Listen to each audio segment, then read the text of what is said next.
Hey, welcome to our live stream. This is still a new thing for us. We're trying to figure it out, so we appreciate the patience as we navigate this new thing. Hopefully, it'll actually work the way we want. Oh my goodness. Still a new thing for us. We're trying to figure it out. All right. Technical difficulties. Yeah. All right. Now we know to mute the computer because there's a significant delay from our recording to it actually being broadcasted. So that's pretty exciting. It looks like we have somebody watching. Whoever is watching, can you please say something in the chat? We want to make sure that it's working so that we can answer any questions.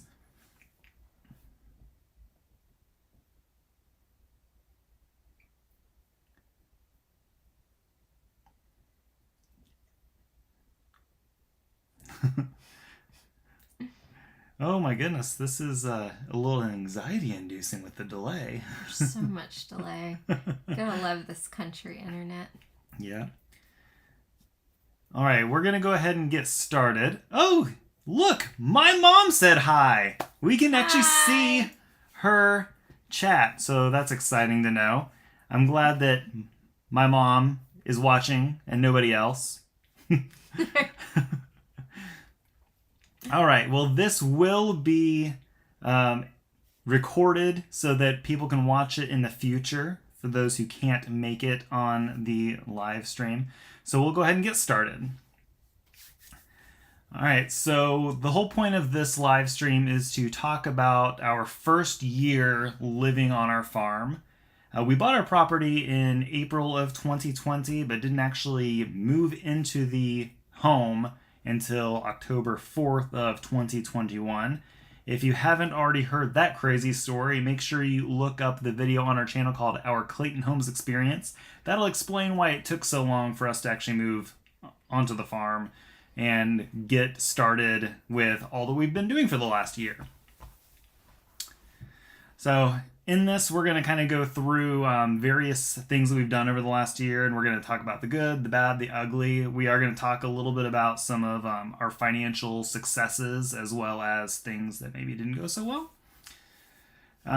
We've had financial successes. Yeah, we have made a few dollars. Okay. A lot less than we've spent, but but we have made something, and that's good. The government likes to see that we've actually had some kind of income so that this is considered an actual farm and not just a hobby farm.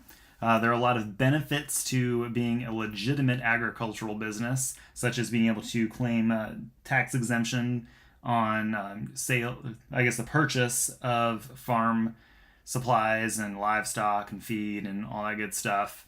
And also being able to register with the USDA so that we can get hopefully we can get some benefits from them, some financial assistance in the form of grants and other things. So yeah, hopefully it'll continue to make money, whether or not we're profitable. That might be another couple of years down the road. We'll see. We are definitely going to encourage comments and questions throughout. So if we're talking about a topic, again, there is a delay for us. So you may ask a question, and may have already moved past that because there's, I don't know, maybe like a 15 or 20 second delay on this thing. So I apologize if our response is not timely. We'll blame the internet on that. We do have some exciting internet news that we'll be posting in a video very soon. I've actually started filming that already, and hopefully we'll get that posted next week. That'll be next Monday's video. And there will be a Q&A at the end. So if there's anything that we didn't talk about in this live stream, please feel free to type in the chat box, and we will do our best to answer honestly. And it may not be the answer you want to hear, but it will be honest. And if we don't want to answer it, we'll let you know. It was probably not the answer we wanted to hear either. Yeah. All right. So it appears that my mom is still the only person watching right now, and that's okay. At least we're getting a little bit of support. We'll get to update her on all the things. Yeah, she probably already knows most of it anyway, but it's okay. If you're watching our channel for the first time or you're new to the channel and haven't heard all of the amazing stories that have happened to us over the last year or so, you will get to hear them now. Welcome. Yeah. All right. So the first thing we're going to talk about is kind of our progress for clearing our property. We purchased 24.57 acres that was mostly pine trees, a few hardwoods mixed in, some poplars, some black walnut, some sweet gum, some oak. We have a couple oak trees on the property. Luckily, the pigs are in that area, and they absolutely love the acorns that drop from the oak trees. So that's a benefit of those. So we had a logging company come in and clear cut about 80% of the trees, maybe roughly. They left about a 40-foot border of trees around the perimeter of our property lines, and they also left about 20 to 40 feet of trees along the creek. And we asked them to leave as many hardwoods on the property as possible because hardwoods are better than pine for most things. We didn't realize that most of the hardwoods on the property we can't really do anything with either. Sweet gums and poplar. Like I said, there are a couple oaks, so those are cool. So they cleared that out. That actually happened in November and December of 2020. But nothing really happened. They just came, they literally within 7 working days took out all the trees and left us with a bunch of tree stumps and various debris. And it was a mess, and it's still quite a mess. So one of the first things we did, and since we moved to the farm, was we rented some equipment. We rented a mini excavator and a skid steer for a month, starting at the end of November through the end of December. And of course, we had a very rainy season, which made it very difficult to work in it. There were several days that we just couldn't work on clearing the stumps and kind of grading and getting things ready for seed to pasture. And it was not a very fun experience. Luckily, Ashley's dad helped a lot with that. He would get in the excavator and start digging out stumps, and I was on the skid steer and I was moving the stumps and piling them up and then filling in holes and trying to do some grading. It was the first time I'd ever used a skid steer, so I was definitely not super efficient with it. I got a little bit better towards the end. But it was still, we had a lot of issues with that. We're not going to bore you with too many details because we've posted numerous videos already on our experience with that. So yeah, we spent about a month, and we did clear out our area where our chickens and other birds and rabbits and dog are right now. And we also have a little area that is outside of their fencing that we've actually recently put some chickens on in a chicken tractor that we built. So we've been doing some meat birds that we've been moving daily onto fresh sort of grass. It's not very green. Most of it died in this last little cold snap we had, but they're still being moved daily. And there are only 9 chickens in a 64 square foot chicken tractor, so they still have plenty of room to walk around, and they're not crammed like the little like the 8-inch by 10-inch cages that most of the chicken that end up at the grocery store are raised in. So our birds are definitely in a much better environment. They have access to sun, and they do have a covered section, so when it rains, they're able to get out of that. They have sunny areas, they have shaded areas for when it gets too hot. Overall, they're a lot better than anything you're going to find at your local grocery store. Even the quote-unquote free-range organic chickens, they're still not going to be raised in as good of conditions as ours. So we did put down a bunch of seed in our front yard area that we have, and use that term loosely. Yeah, we did a fescue blend along with a little bit of rye, just to help establish and get that going. And then we put the same blend in addition to a pasture blend that has a few other things like some red and white clover and orchard grass. And that area was primarily like where all of our birds and rabbits are right now. So they have a little bit more forage.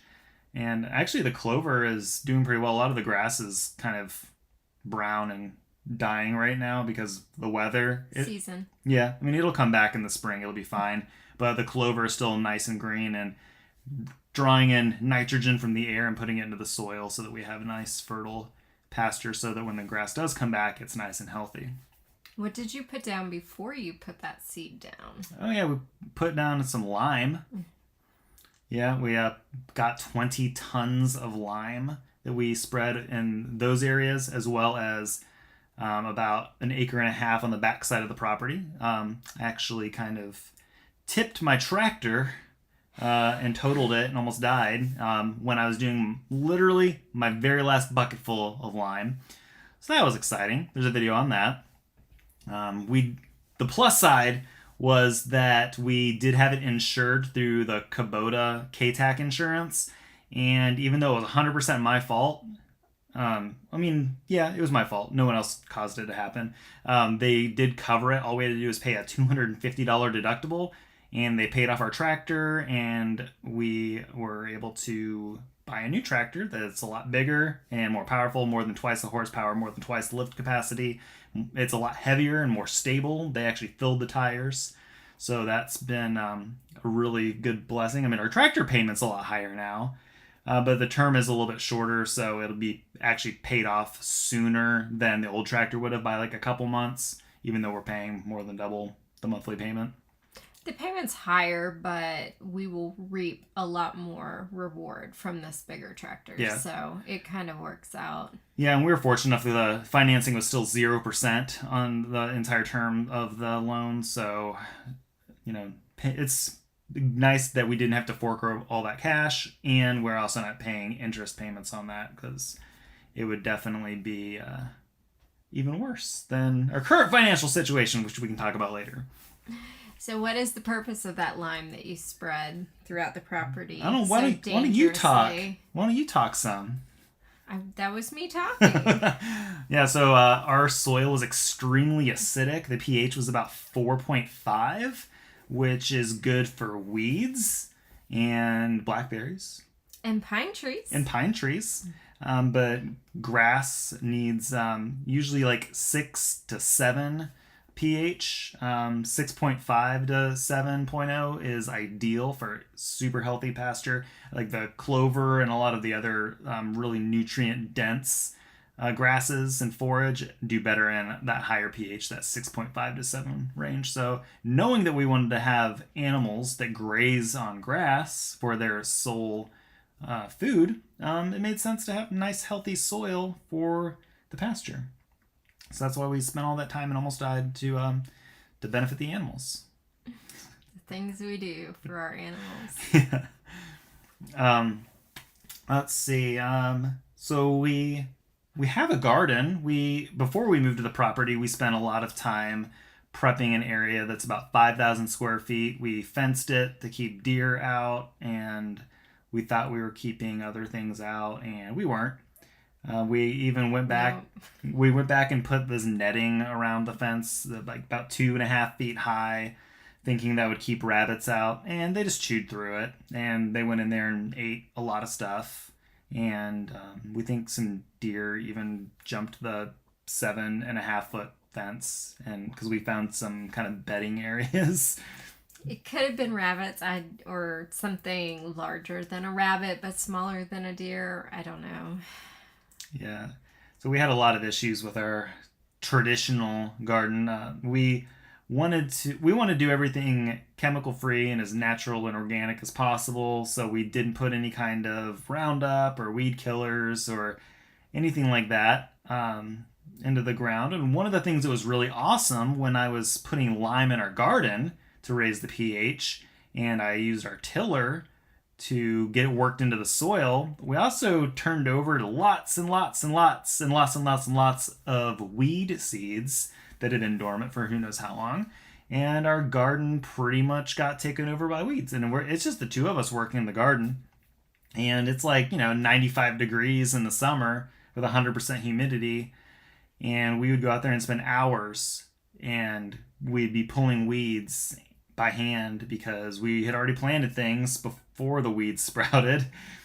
and we're trying to not destroy the things that we planted. And it took a really long time to make any amount of progress, but then we'd go out there and everything would look wonderful, and then we'd go out there like 2 days later and the weeds would be like 4 inches high again.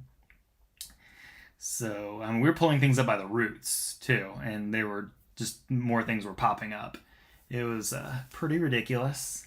Not to mention, we have a lot of weed barrier fabric Yeah. throughout the garden, and the weeds still found a way. So we have learned that we can proficiently grow rocks and weeds Yeah. on Riggin Farm. Yep. Those are our two best growing crops for sure. So if you need weeds or rocks, we'll give you a really great deal on them. What? Yeah, you just name your price. Yeah. You can pick them yourself. Yeah. Yeah, you pick. Take as many as you want.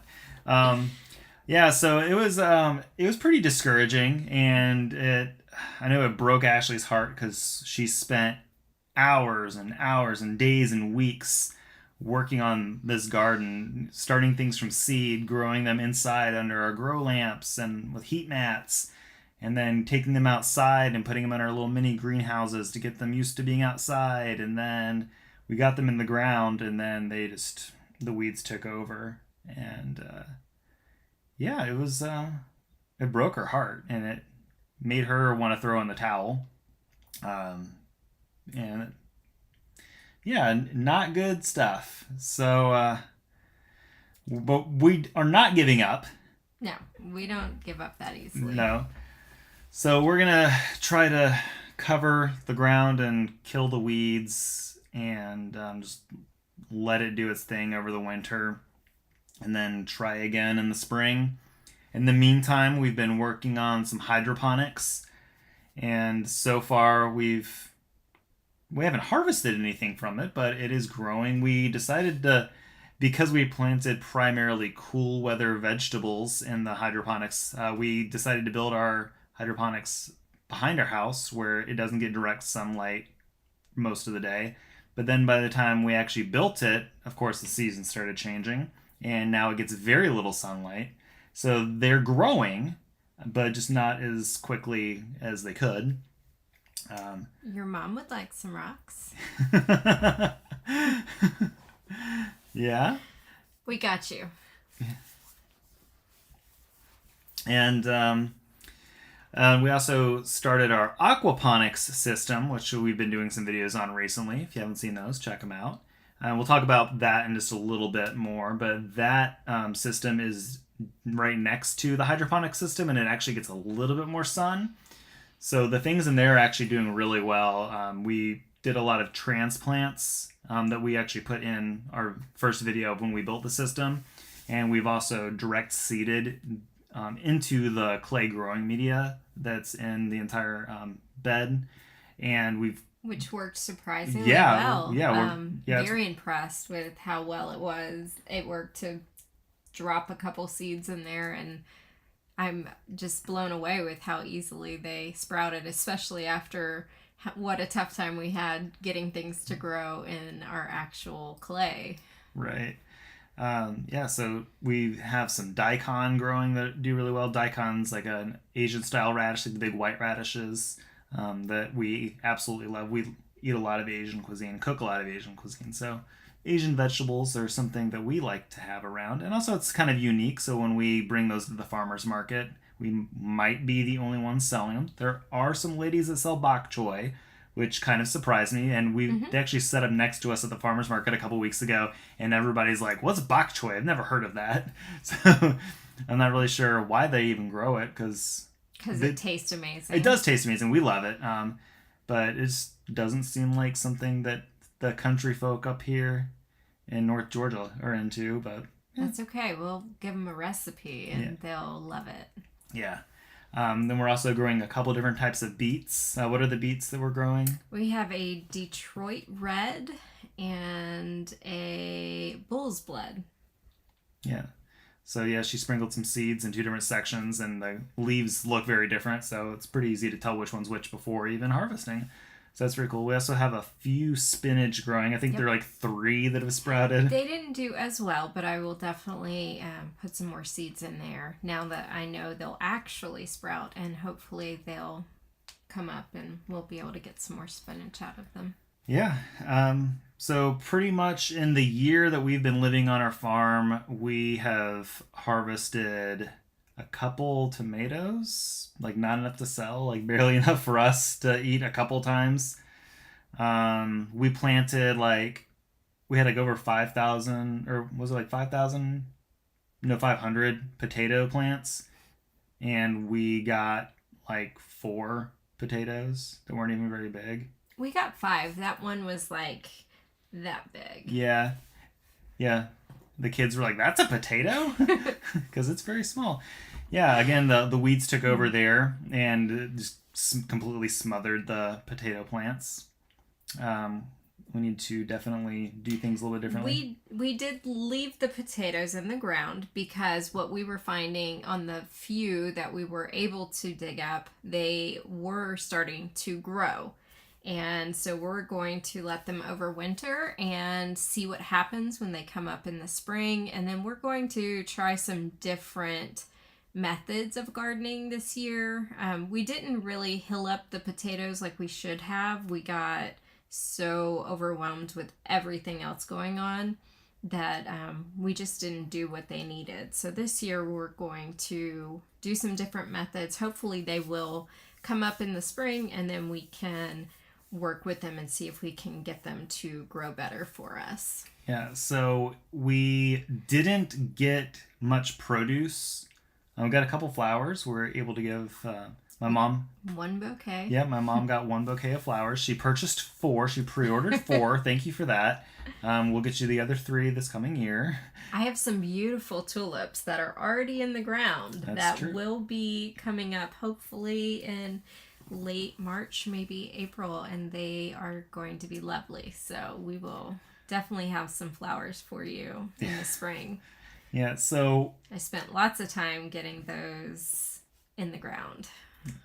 so we spent countless hours working on produce and flowers and all of these things, and got nothing really out of it that we could make money on. But we learned a lot.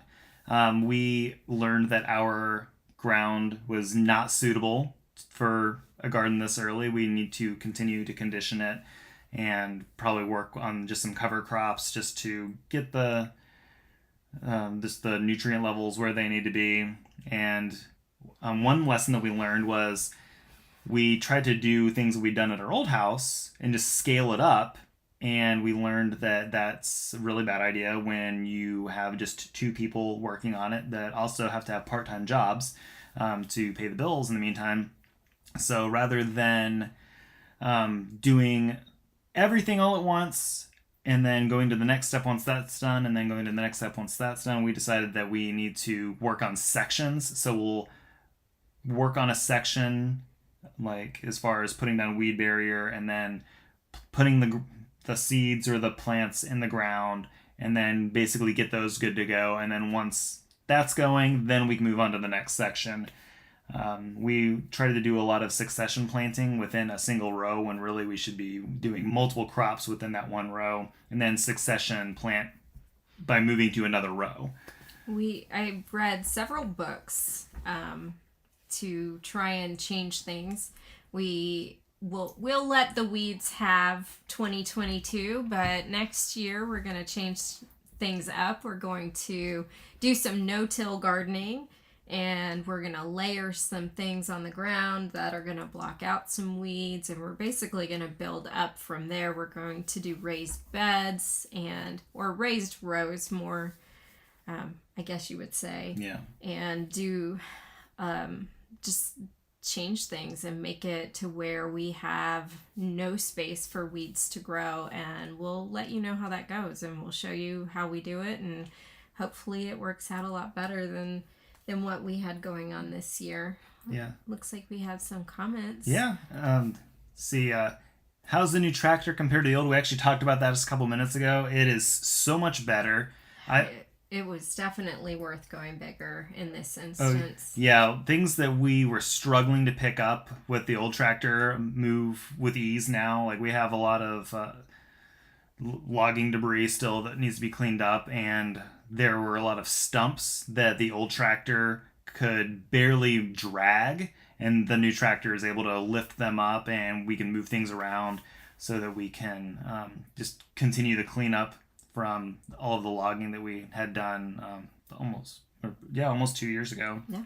So I was actually working on some cleanup today and started building like a pile for a bonfire, and the wood is dried out a lot.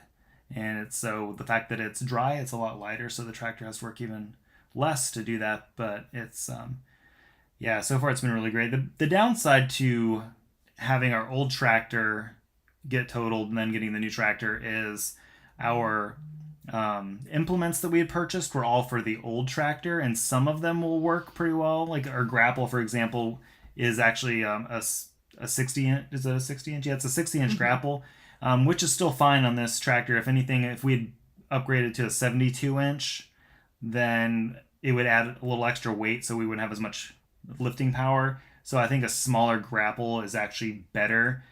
So that's perfectly fine. We made sure that when we got the new tractor, they had the hydraulic hookups the same as the old tractor, so we didn't have to worry about any kind of adapters or having to buy a new grapple entirely because of that whole thing.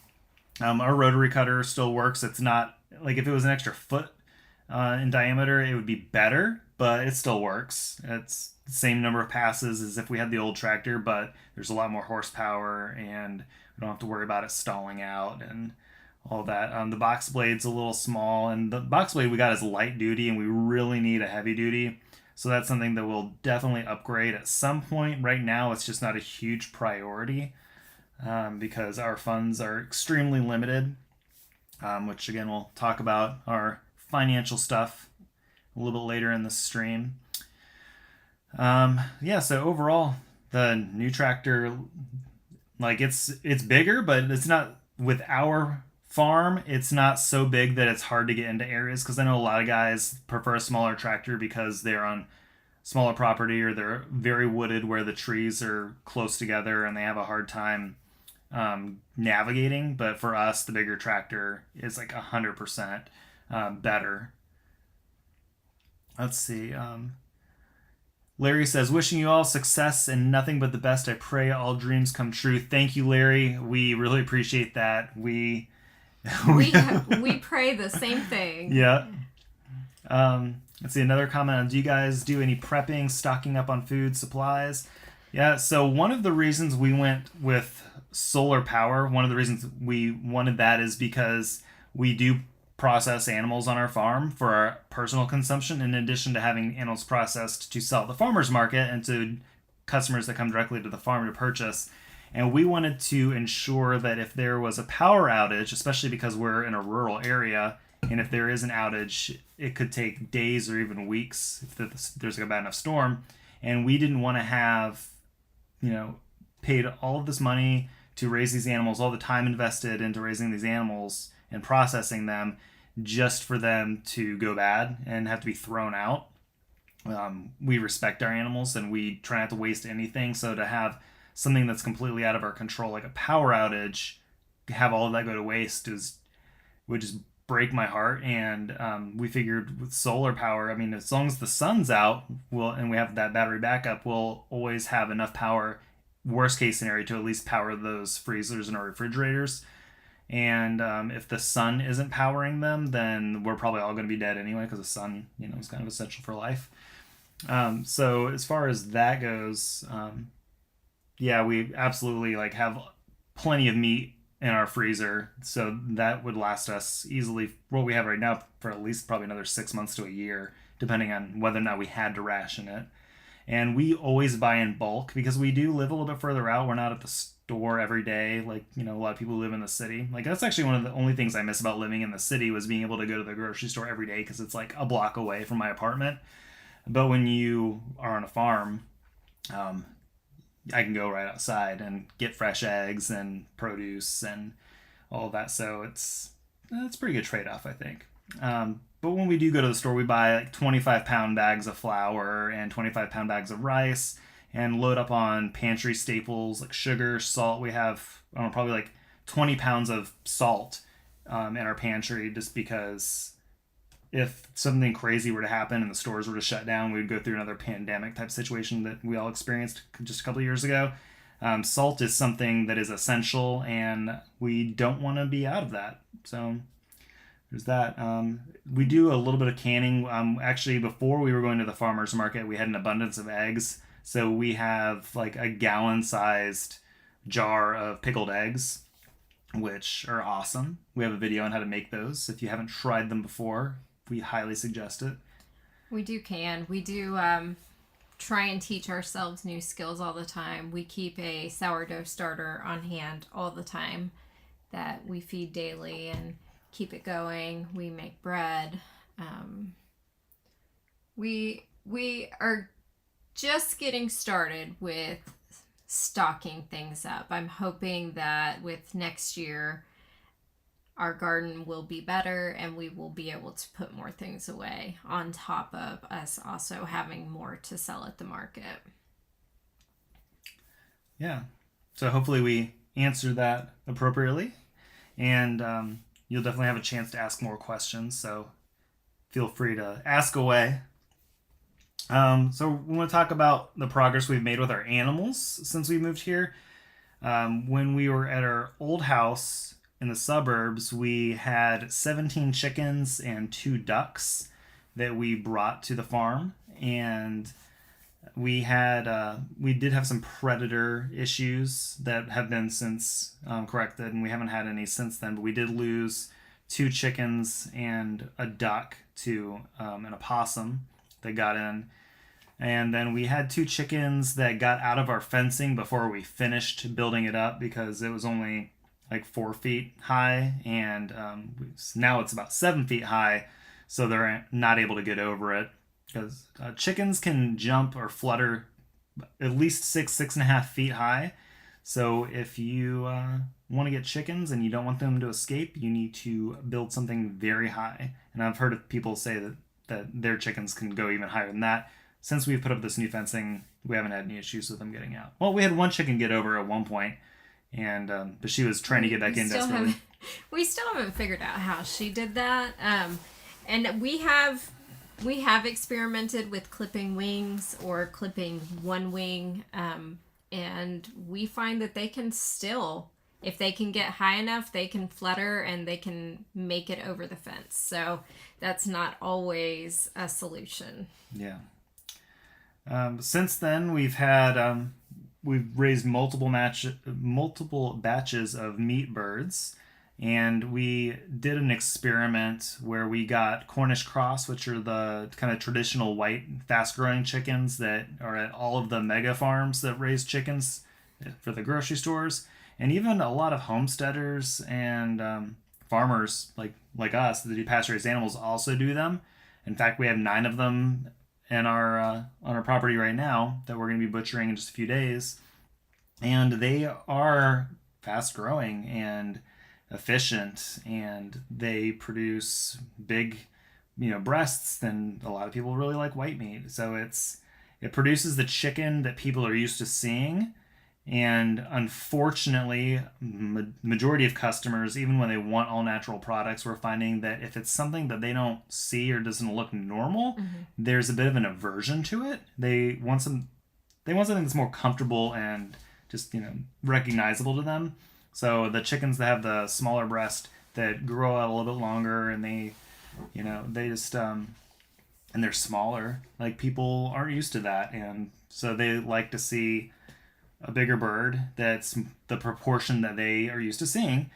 But with that said, the way we raise our animals, there's definitely a difference in quality. The fact that they are on fresh pasture every day, they're in the sun, getting vitamin D. We give them a high quality feed in addition to the pasture that they can graze on. They eat bugs and do other things. They have room to exercise, and not so much that they get tough. We did an experiment with doing chicken tractor meat chickens versus completely free range chickens, and we did find that the free range chickens were a little tougher. Um, but like not so much that like it's a horrible idea and you shouldn't do it. But if you want a really tender bird, we did find that raising them in a chicken tractor and still giving them the space to walk around and exercise is a good balance to getting a better product. But this may be our last batch of Cornish cross because we recently got some chickens. We got 12 black Australorps. 10 of them are hens and 2 are roosters. They're still very young. They're only like 7 weeks old right now, so they're not laying or anything. But we do plan on starting to hatch our own eggs. So we're going to do not Cornish cross. The black Australorps are a dual-purpose bird, so we'll be able to hatch them for meat.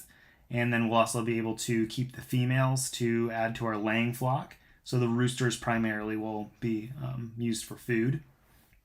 And then when we were doing our experiment with the Cornish cross versus a Red Ranger, which is another fast-ish growing meat bird that's popular with homesteaders, we kept 2 of them because we just never got around to processing them because they were a little bit smaller than the others. And then they started laying. So we're like, oh, I guess we're going to get some extra egg layers instead. And their eggs look different than the other eggs that we get from our other birds. Just in color, though. The size is very similar. It's just they lay a almost very pale, almost pinkish brown egg, and they just look different in color. That's the only way we know them apart. But the size is pretty equal. Yeah, so we'll be able to take those eggs that are fertilized and incubate them so that we can also do meat chickens out of those. So it'll be cool that we can get a variety of eggs and meat. Oh my goodness. You okay? Excuse me.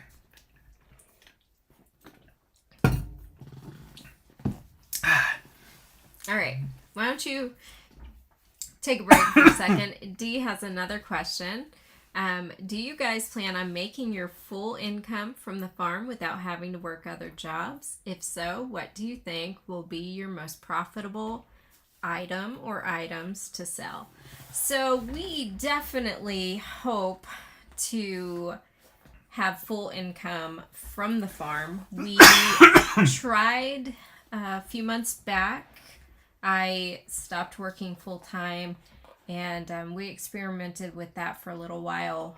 But we did have some setbacks as far as needing to have some rezoning done and some other things. And so I took some as needed work where I work 1 day a week now and helps pay bills. And then I'm here on the farm more than when I was working full time. As far as what we think will be the most profitable, meat for sure. So far, pork has been a big seller, which is great. We're really thrilled with that. It's going to take a couple years to climb out of the debt hole that we've gotten into just from having to get started, purchasing piglets, building infrastructure, putting up fencing. But we've got a new boar now, and so hopefully we'll be able to start breeding our own piglets here on the farm instead of having to outsource and buy piglets from somewhere else. So that will save money. It will also give us income from being able to sell live piglets as well as having the pigs to raise out for meat. Right. Like for right now, we don't have a huge customer base. So we already have 4 pigs that are scheduled for the butcher in March and April, and we haven't pre-sold any of those. I mean, we still have a long ways to go, so we're not concerned about that. But in the event that we don't pre-sell any half or whole pigs, we were talking about it the other day, we'll probably have to buy a couple more chest freezers just to have a place to put those pigs once they come back from the butcher.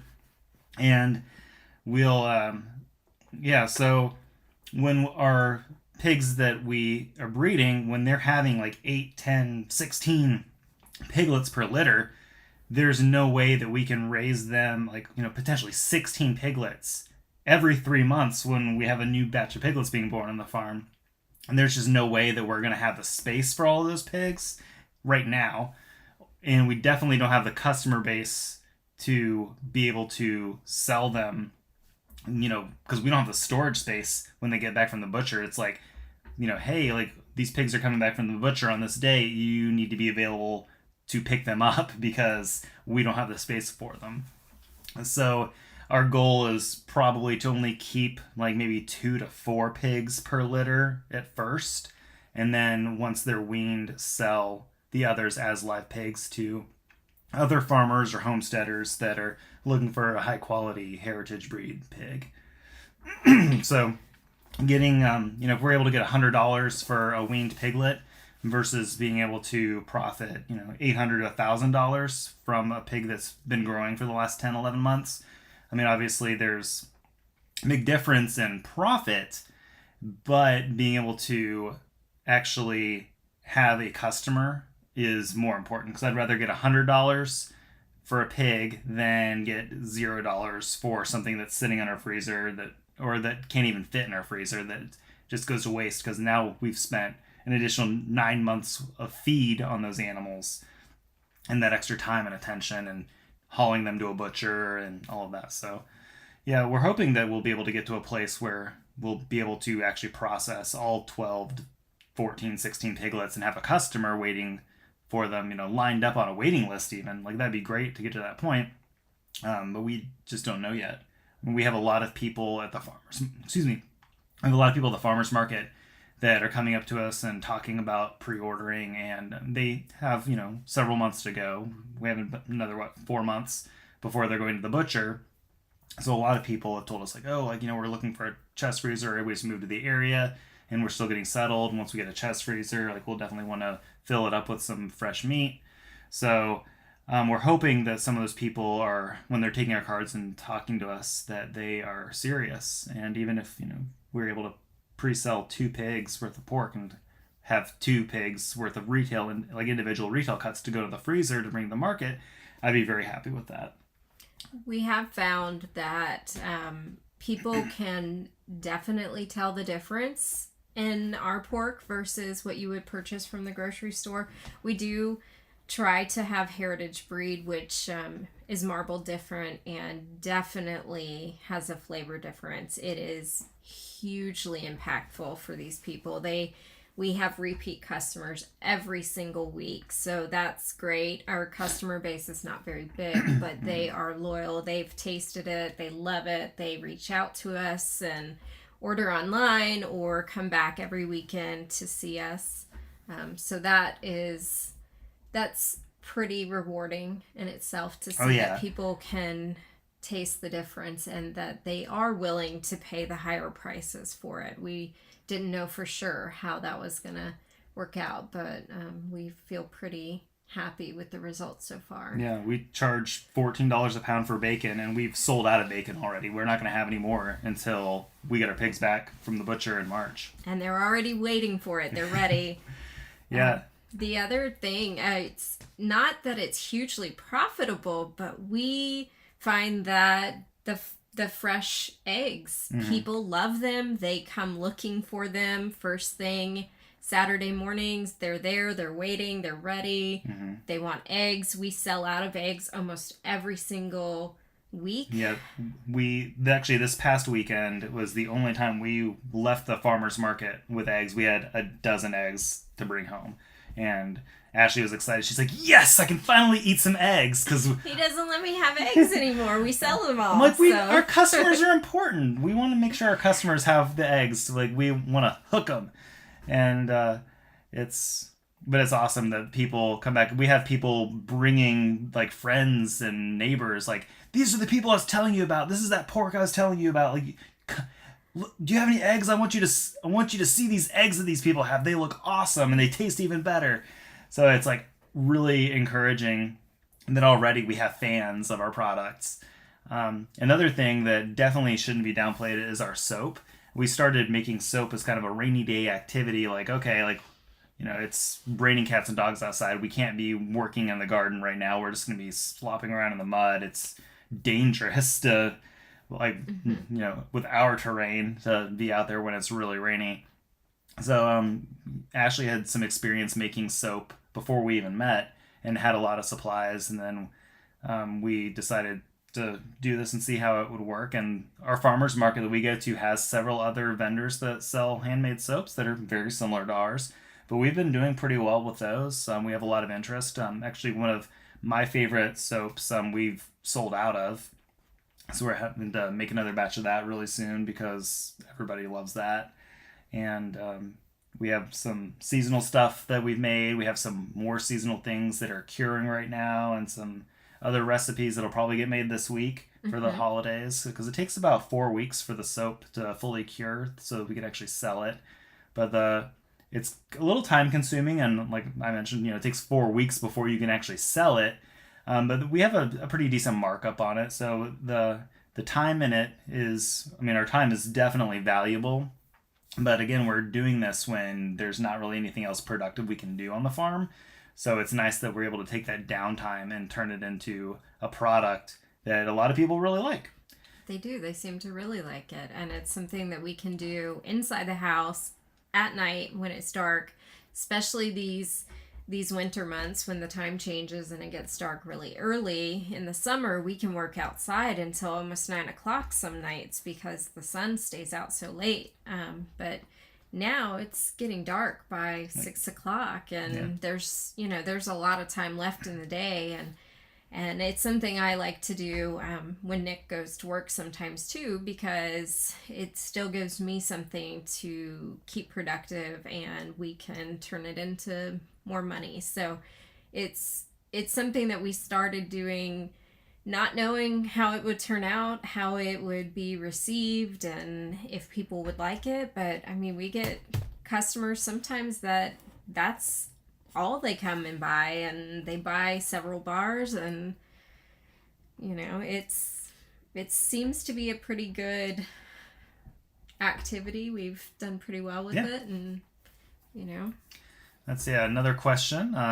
Do you plan on having a smokehouse for bacon, sausage, etc.? So we do smoke our bacon that we eat ourselves. Um, in the United States, in order to sell any kind of prepared food, you have to have the licensing and inspections and all of that. So, like for example, the pork that we sell has to be processed in a USDA or state inspected facility.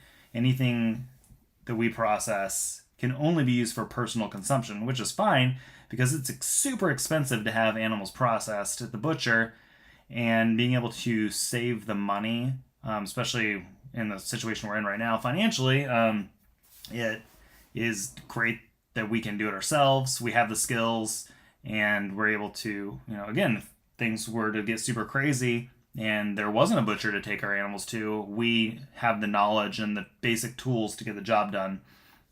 So, yeah, when we butchered a pig for ourselves, we took one belly, on one side of the pig, the belly, and just put it into, little like pork belly portions so that we can smoke those or cook them in the oven or whatever we want to do with them.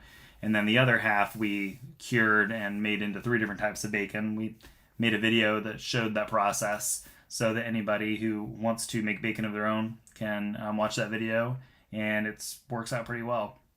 So yeah, if we were to do a smokehouse, like a commercial smokehouse, we just, I mean, that would have to be like a huge part of our business, mm-hmm. because otherwise, just the amount of money it would cost up front, in addition to annually, just in all of the different fees and licenses and everything that we'd have to keep up with, it would not be profitable at all. We are not legally able to take cuts back from the butcher after they've been processed and then smoke them or turn them into sausage. We would love to, because we make amazing flavors, different flavors than what you can get from the butcher.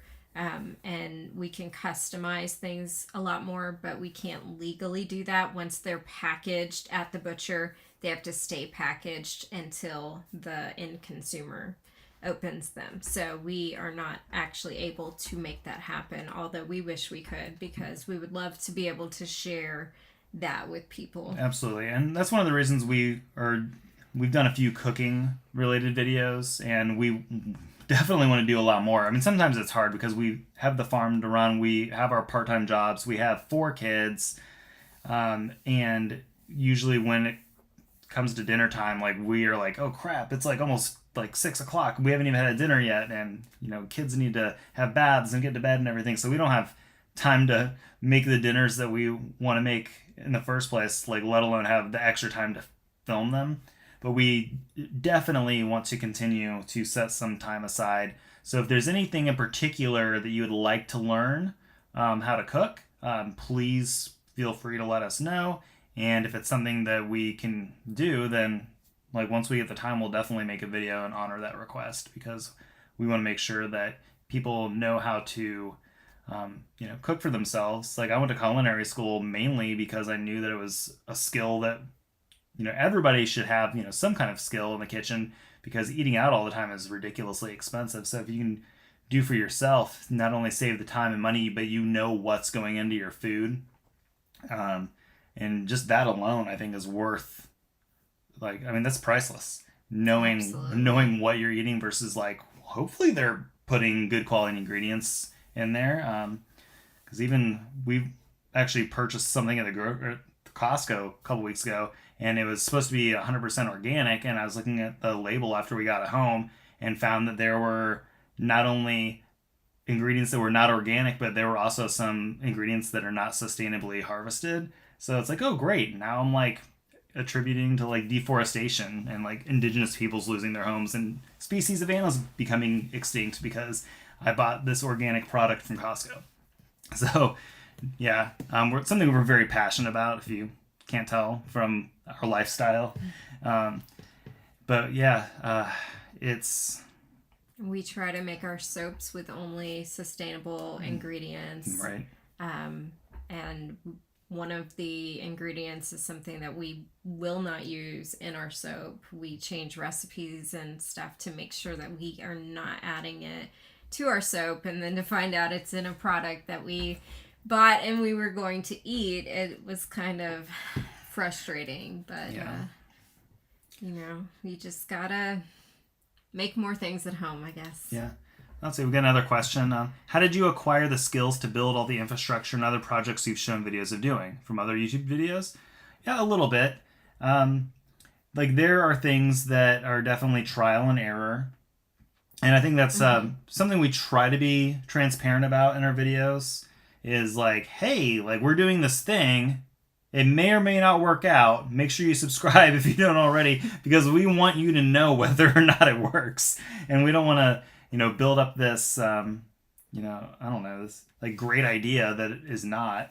A lot of the stuff we have definitely learned from other YouTubers.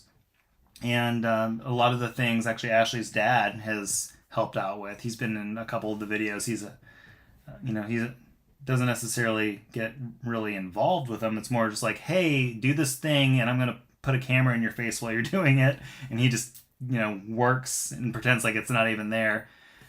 So we've learned a lot from him, like especially like with a lot of electrical stuff. Like I've done some very minor things just from being a homeowner. I've installed ceiling fans and lighting on walls and really simple stuff like that, and done a couple, DIY projects over the years with basic tools. So it's not like I've never held a drill or a saw, but I would not say that I'm an expert by any means. So anything that we're able to build in our videos, I feel very confident that a beginner with just a few basic skills and tools could recreate pretty easily. And I think that any flaws that we do have in our products or the things that we built, we want to make sure that we're sharing those. So, for example, the aquaponics system that we built recently, like we've already made a couple modifications since posting that video. So I've been taking some video and collecting things that I'll be sharing in a future video that just shows some of the little like tweaks and improvements that I've made, just because I wouldn't necessarily found flaws, but just some things that could use some improvement from, things that we've seen other people do. And also something that you need to understand, especially with anything agricultural is that just because something works really well on one person's farm doesn't mean that it's going to work well on someone else's farm or homestead, because land is different, weather's different. Just, I mean, there's so many variables that can make or break like an idea. Like some, for example, like the chicken tractor. Like we didn't do chicken tractors for the first year we were here because we have lots of rolling hills and like you really need flat land to be able to do that. That's why the area we're doing it in now is it's like our flattest area. Mm-hmm. And we actually filled in some holes to kind of level it out a little bit before we put the chicken tractor in there. So even though there's not grass in those areas, it's just some dirt. At least we're able to move it along pretty well, and to where there aren't big gaps, so like predators can't get in there and get to the chickens or anything. And the grass will fill in. Yeah, it will. Um, so yeah, like a lot of it's research. A lot of times, I'll see an idea and like a YouTube video on another channel, and I'll try to research it. I'll try to look at like 4 or 5 different ways the different people do that particular project, and kind of take what I like and what I think is going to work well for us, and then kind of modify it. And we spent a lot of time off camera planning and preparing and trying to make sure that we do what's best for us, and also try to do it on a budget without necessarily compromising the quality or the longevity and durability of the product.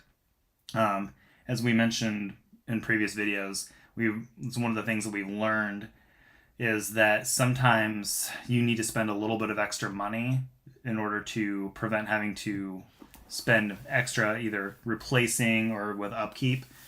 So like our first chicken tractor that we ever built when we were in the suburbs, we made out of like PVC pipe that I think was like maybe 1/2 inch or 3/4 inch PVC pipe.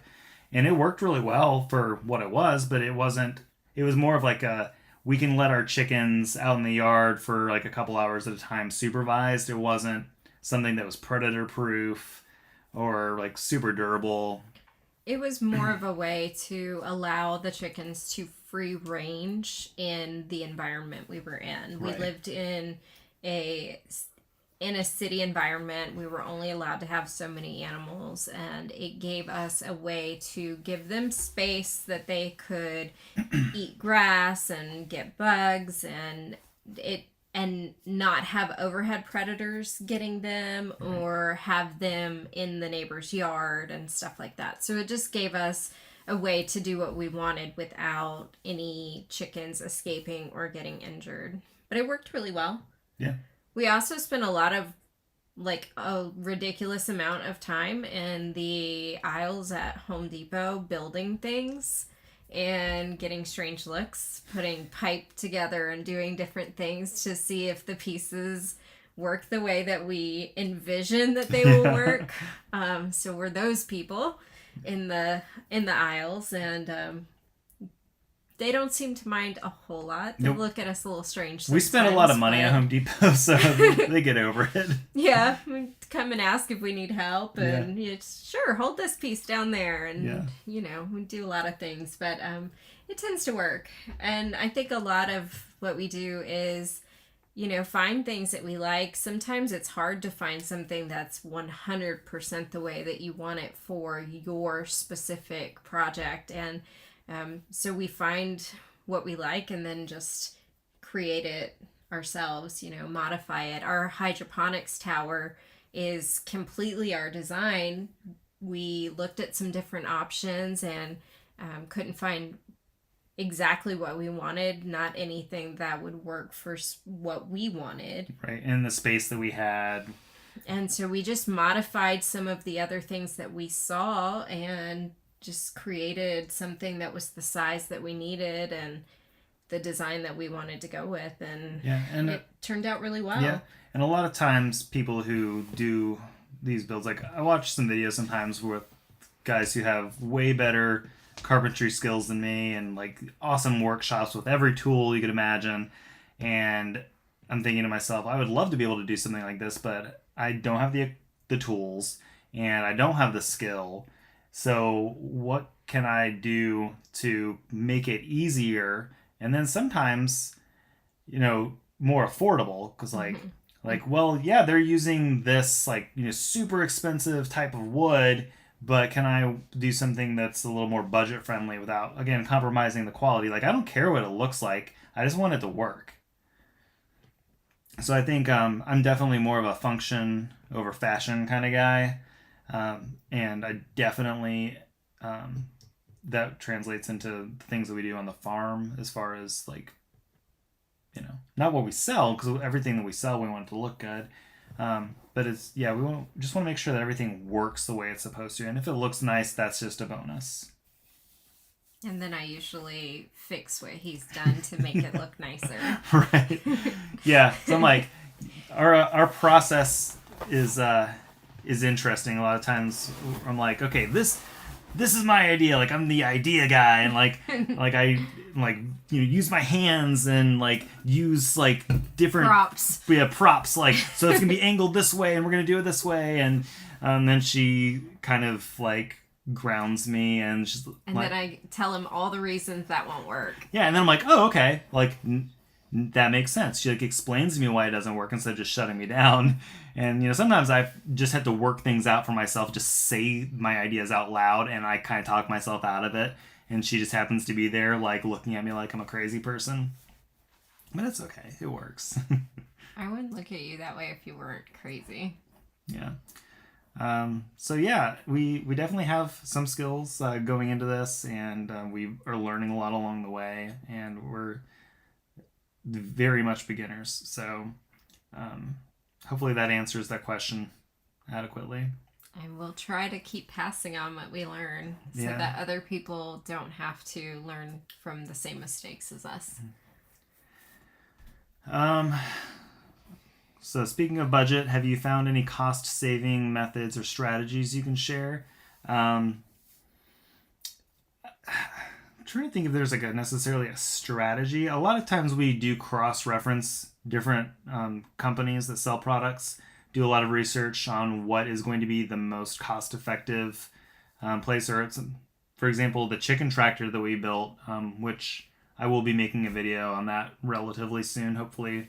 By the end of the month, I'll have that up. Some of the things we bought at Home Depot, some things we bought at Tractor Supply, some things we ordered online. We just really try to look at the overall cost of. Also, let me back up. We kind of look long term as well. So, for example, if there's something like hardware cloth that we need to buy, if I can get a better deal per foot by buying a larger roll than what I need, we go ahead and buy it because we know that we're going to need it for something later on. When I was figuring out like the 2x4s for the chicken tractor, I looked at all of the sizes that I needed and made sure that my cut list made the most efficient use of all of the lumber, so that we didn't end up with a bunch of scraps left over that we're just going to get tossed or put into our like for later pile. So just making sure that we're making most efficient designs. In addition to that, like, okay, well, if I make this 8 feet by 8 feet and 2 feet tall, and like just kind of the design, we're able to maximize the efficiency of the different things we need, because obviously 2 foot tall hardware cloth is going to be cheaper than 3 foot tall hardware cloth. So when making that design, we want to make sure that it was 2 feet tall, which is plenty of room for meat chickens because they don't roost even if you give them a place to roost. So they don't need that extra height. They have plenty of room to walk around without bumping their heads. So making that design to where we don't have to like stitch together hardware cloth or make a bunch of unnecessary cuts and just scrap things, because that's just super wasteful. Like the hydroponic system, for example, a lot of people use 4-inch pipe, but we used 3-inch pipe for most of ours, just because we knew that it would work, and it's definitely strong enough to support the weight of everything so far. So yeah, just like a lot of cross-referencing. Something with our aquaponics with the fish, which we'll be talking about the fish in just a second, when purchasing their feed, because when you purchase like really small like fingerling fish, like they were about a 1/2 inch long when we bought them.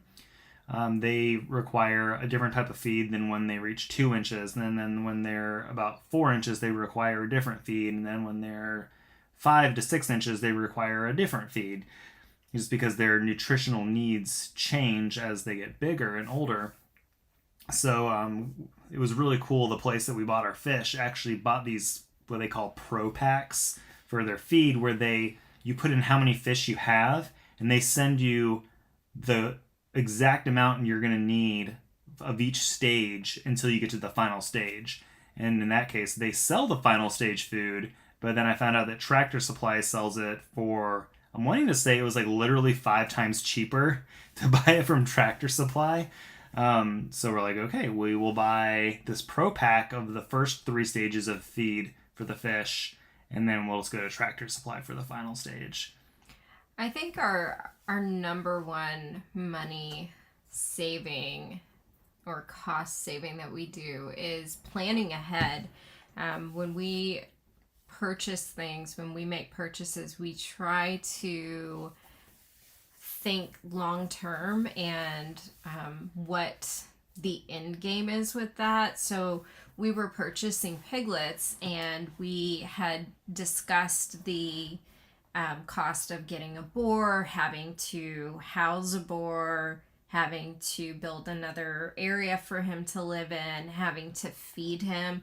But when you're buying piglets for $100 or more per piglet, that really adds up. So when you start calculating the cost of that versus what the cost of feed would be, and the number of piglets you can actually get from one breeding and all of that, it really just ends up working itself out, and you can decide where it's worth spending the money and where it's not.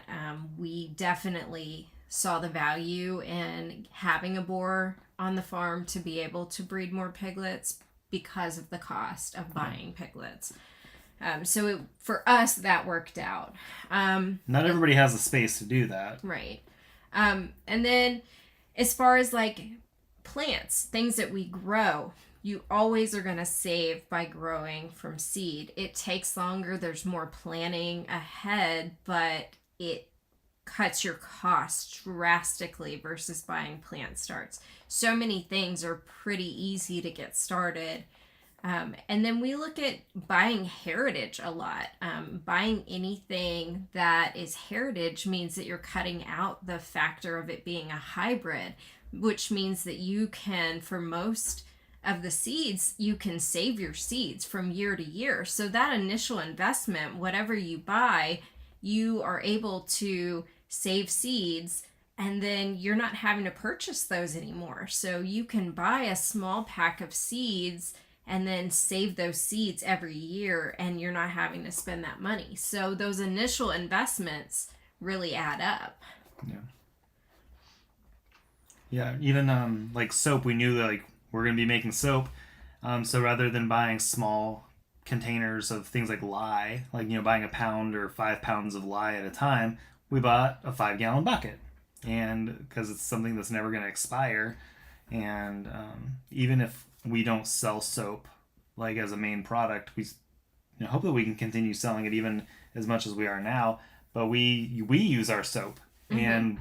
And so even if that means we never have to buy soap ever again. And hopefully we have a good another 40 years or so in us each. That's a lot of soap we're going to go through, because we do like to bathe, And we pass that knowledge on to our kids, teach them how to do it. Yeah. Your skin is the largest organ right on the body, and you absorb everything through your skin, whatever you put on it. And I mean, making our own, at least we know what's in it. There are no harmful products in our soap, meaning when we wash with it, we don't have to worry about all of those things getting absorbed by the body. Right. And it just makes you feel better about the things that you're doing when you know what you're putting in your body or on your body.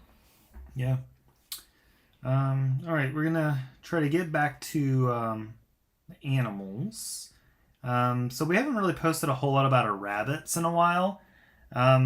So we had purchased rabbits couple summers ago, thinking that we were going to be moving onto our property anytime because Clayton Homes had told us, hey, your home would be ready in a couple months. And we're like, okay, great. So we like bought all these rabbits because I found a really good deal on like a bunch of breeding pairs and cages and waterers and everything. And it's like, oh, we'll just put them on the property, and I'll go up and make sure they have enough food and water for like a couple days, and then just drive up there every other day. And I mean that like couple weeks that it was supposed to be turned into like 4 or 5 months or whatever it was. We did lose a couple rabbits, but since we've lived on the property and put them in the hutches that they're in now, we haven't lost any. We've lost some babies that have been born just because sometimes they don't always make it. But overall, I mean, we never thought we were going to be getting rich on bunnies. It was just another income stream. And to date, we sold our first bunny in February of this year. We've sold 28 rabbits, and we sell them for $20 a piece. We did sell 10. Excuse me, we sold 10 to a gentleman, and gave him a deal where we charged $15 each for the 10. So, we didn't make as much, but we were able to find homes for them right away. So I mean, we've made $510 in rabbit sales in the last like 9 months, for very minimal effort. Like, I mean, we put the female in with the male for a couple days, and then we move her back, and then we make sure they have food and water and they're with our chickens and ducks and everything. So it's like I'm just walking by them every day anyway. Just bring a little bucket of food and pour it into their feeder, and then we have 2 5-gallon buckets that their water flows through, and so just every 2 or 3 days top it off with water. I mean, it takes me like less than 5 minutes a day to keep up with the rabbits. So it's super easy, just an extra form of income, and if and a potential food source yeah. if we needed it later at some point. Hopefully doesn't get to that, but I mean, rabbit is delicacy in a lot of places, so if we had to eat them, we could definitely make that happen. Yeah. And they breed like rabbits. They do. So you can get lots of protein. Yeah. So we talked about the fish a little bit. So we bought 50 fish, and we lost a few of them. Like, there was one that was like dead on arrival, which they're shipping across state lines like in a plastic bag, so you can't. It's just to be expected. And then we had some issues that were definitely our fault where we lost a few fish. So we have about 40 left. But again, we're going to be making a video soon about some like tips and modifications and stuff that we made to our system, so that hopefully we can pass what we've learned along the way on to other people that are getting started. Because I think sometimes when people, a lot of YouTubers, they start a channel after they've been doing something for a really long time. So they may have forgotten about some of the mistakes that they made in the beginning. And they don't necessarily share that because it's like so far in the past to them that it's not even relevant. So we want to make sure that, we will definitely be posting that video relatively soon as well. Because if anybody else gets into aquaponics, which I highly suggest, because like so far, like we think it's awesome. It's great.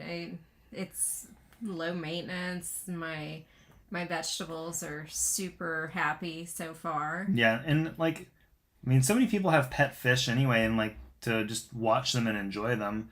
And I mean, these fish are no different. I mean, they may not be as beautiful as some of the more ornamental, like goldfish and koi and things like that people have, but they're still a lot of fun.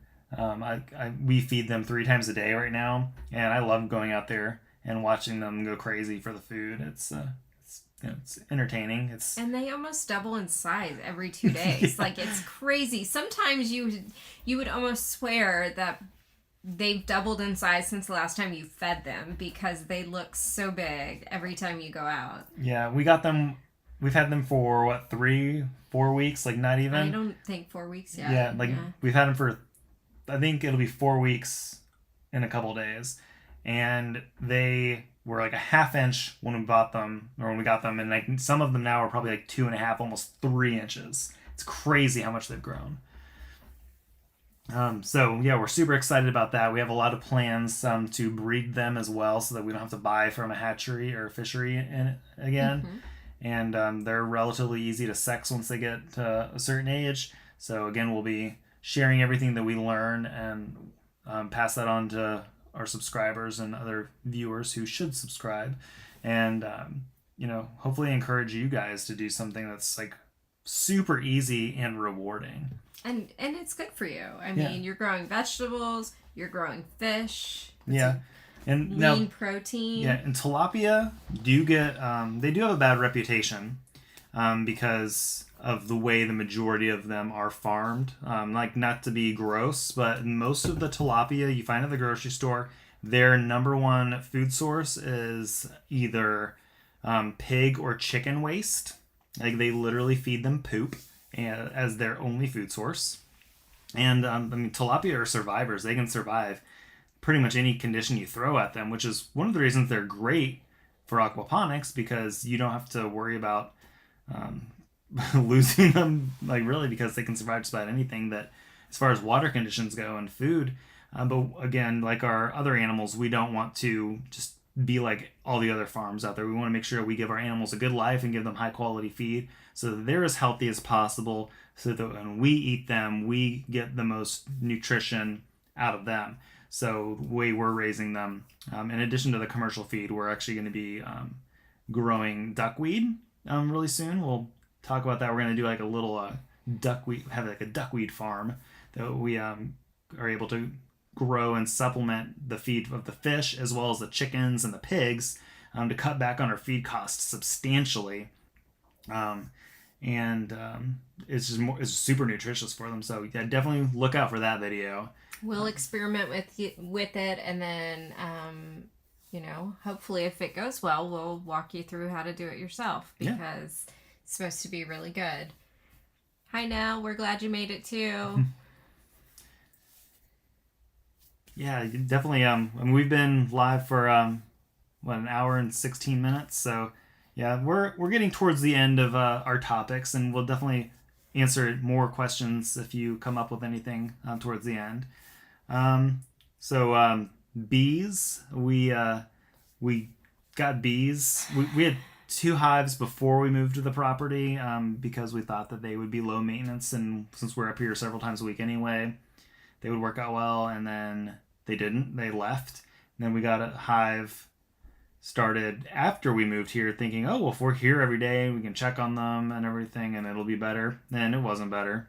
No, we should call them booze instead of bees, because they make me sad. We put a lot of money into bees, and they absconded each and every time we got them. And that was just like paying lots of money to have these bees come in the mail, and then for us to just turn them loose and say bye and watch our money fly away, because that's what happened.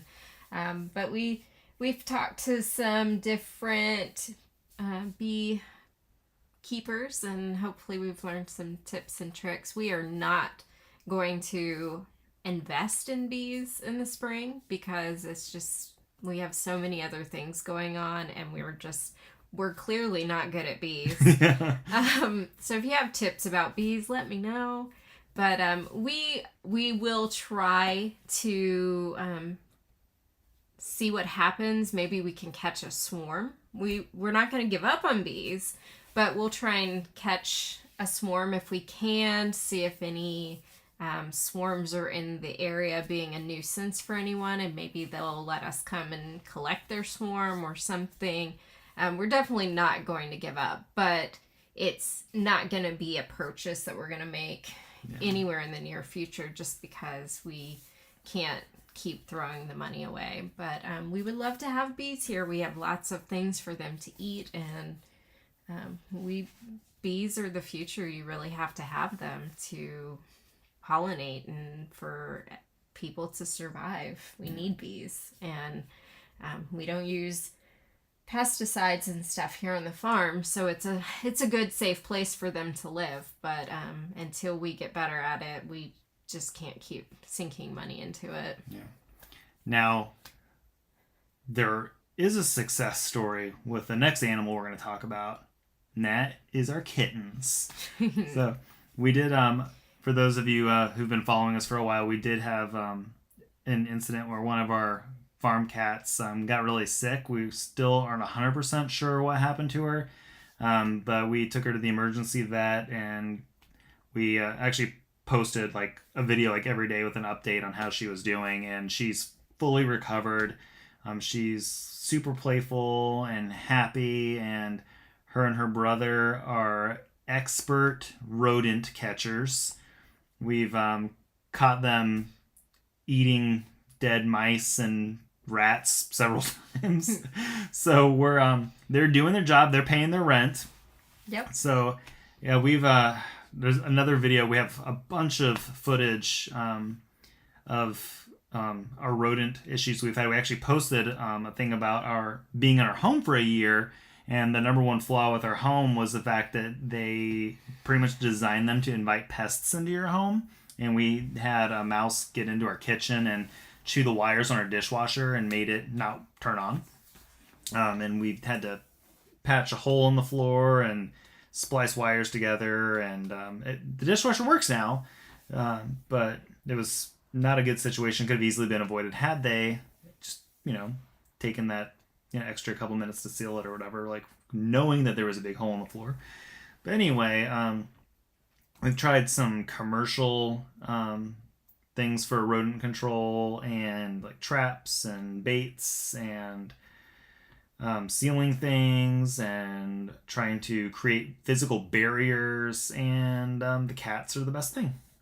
They are, and I have learned a couple of things that we're going to try out in the spring, and we'll let you know if those work, because I read about some safe rodent control things, and we'll let you know.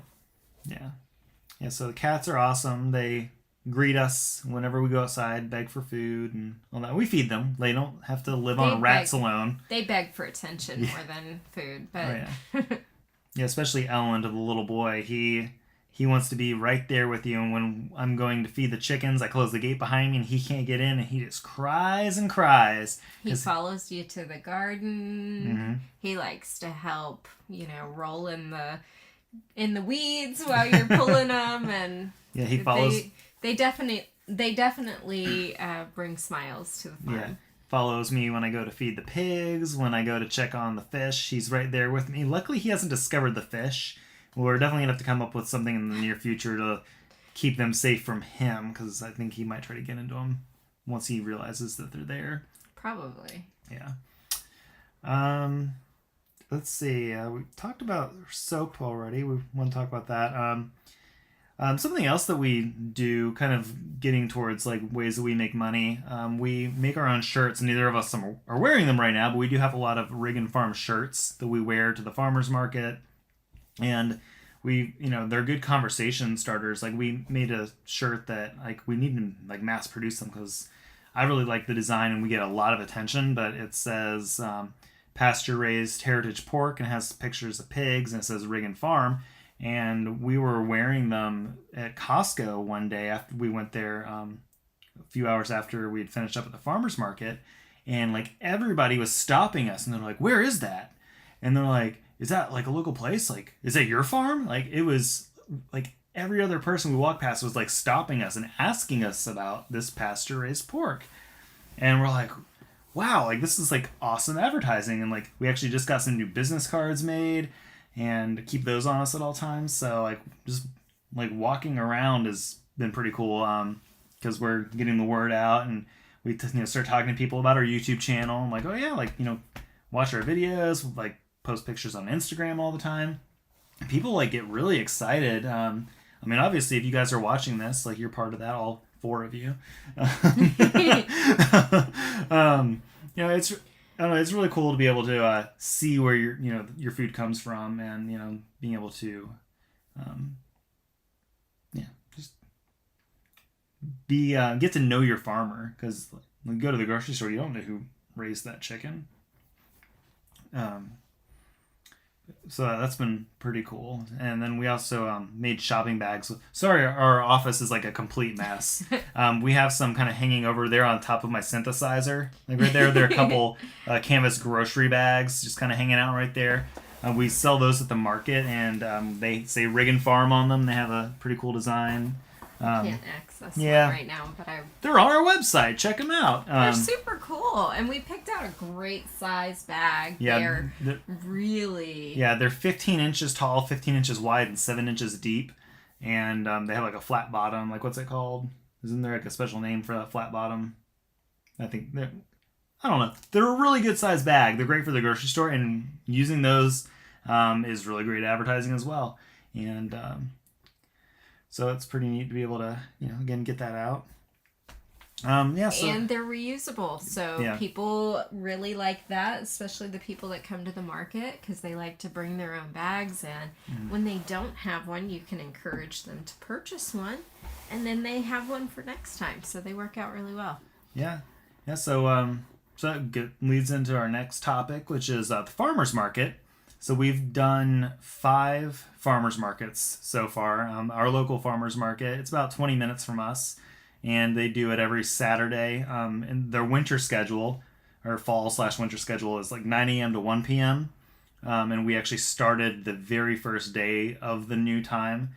During the spring and summer, they do 7:30 to 12.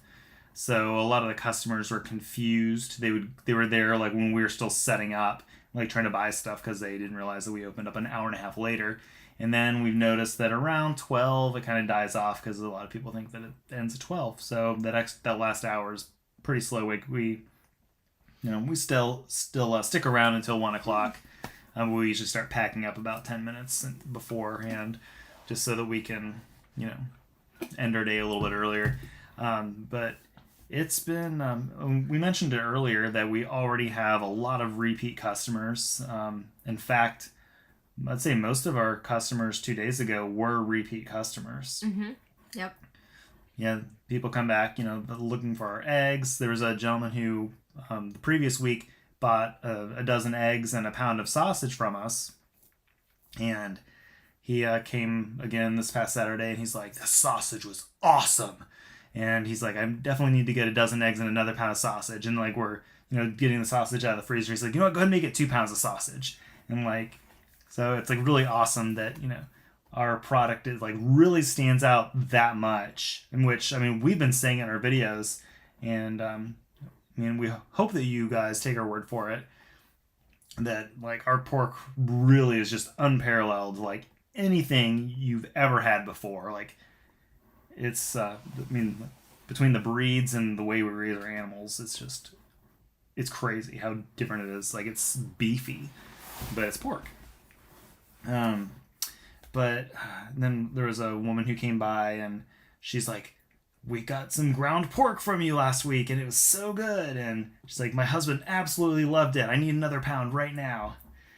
And so it's really awesome that, even though it was a relatively slow day, like we still, get people excited to come to our booth and buy from us. But we, the first I guess it's like the first 2 days of the market, we sold most of our big ticket items. Mm-hmm. So like, from the pig that we had left over from the butcher after we sold the 2 halves to our pre-order customers, we only had 1 package of spare ribs.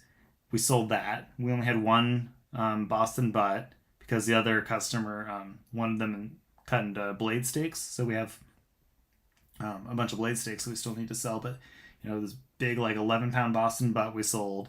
We sold the only picnic ham we had. We sold a bunch of pork chops. Sold all of our bacon. So it's, so a lot of our big ticket items, we won't have any more of those until the springtime when we butcher more pigs. But it's, it's just like, we've done a lot better than we expected, especially starting the market so late in the season, due to all of the like rezoning and licensing and all the hoops that we had to jump through to get into the farmers market. But yeah, it's been awesome. Now the market does seem to where we are. It doesn't get a whole lot of traffic. It's I'd say maybe a couple hundred people a day, or every weekend go there. Um, and we're thinking about going to a different market that's in a little more like suburban, like very populated area. It's about 45 minutes from home versus 20. But there's a lot more money there, and I think that because we are in a rural area, a lot of people already raise their own animals for meat, so they get kind of sticker shock when they see some of our prices. But the customers who have bought our products absolutely love them. So we're hoping that maybe if we go into that more like suburban urban area where there's more money, and just where they're getting like 1,000 people per day versus 200, that we'll do a lot better. So we're still discussing and trying to figure out what we want to do for this coming season in April, because it would be like that. Was that end of April that they start the market? Yeah, so we've made some money back. We're still definitely in the hole for this year. Like, I mean, I'll be completely open and honest right now. We were looking at our P&L, like our sales and our expenses and everything, just earlier today, and we have made about $5,700 this year, like $5,700. A lot of that's from some of it's from the market, some of it's from doing the chicken processing workshops that we had earlier this summer. Some online sales, rabbit sales, which I talked about earlier. Selling two pigs, or two halves rather, and we are monetized on YouTube, so we've gotten a little bit of money from that. So yeah, our gross sales so far for the year, we still have like a month and a half or so to go, but we've made like less than $6,000, and we've spent, what was it, $28,000. Yeah, we've spent $28,000 this year alone, just in farm expenses. Yep. Good thing we had some savings and we have credit cards.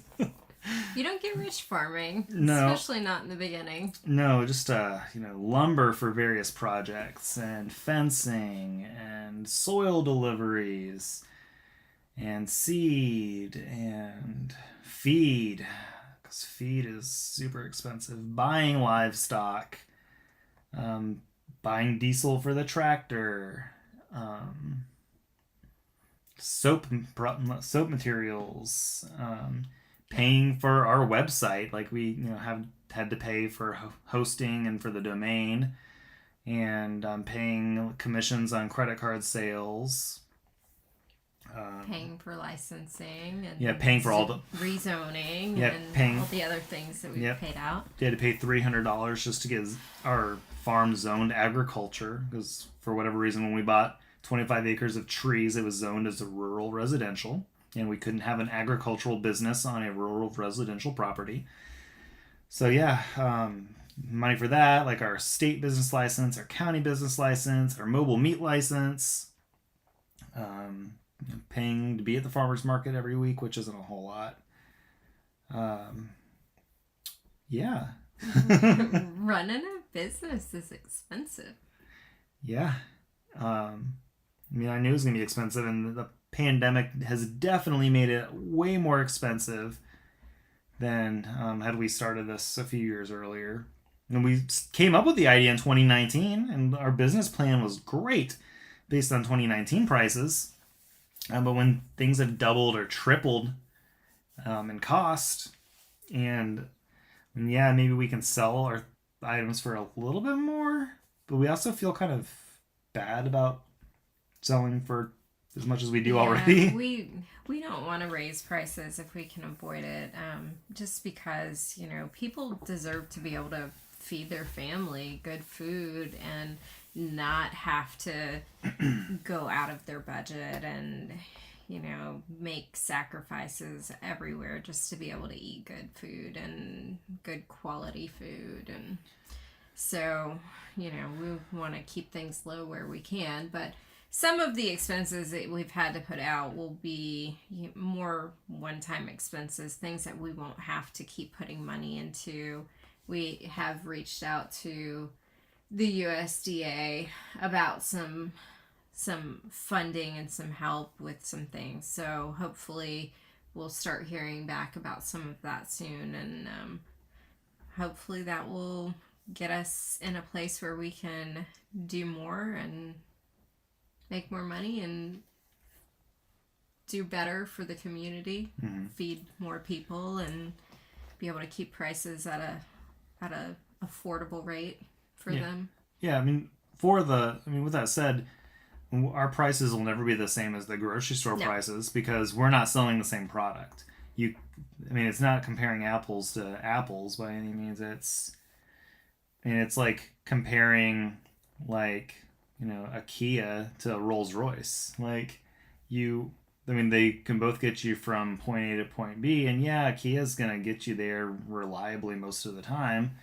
But I don't know. I guess a Rolls Royce is more like the quality's not necessarily better. I don't know. Maybe it is. I don't know. I'm not really good with cars. Maybe that's a really bad analogy. He's never been in a Rolls Royce. He doesn't know what he's talking about. Yeah.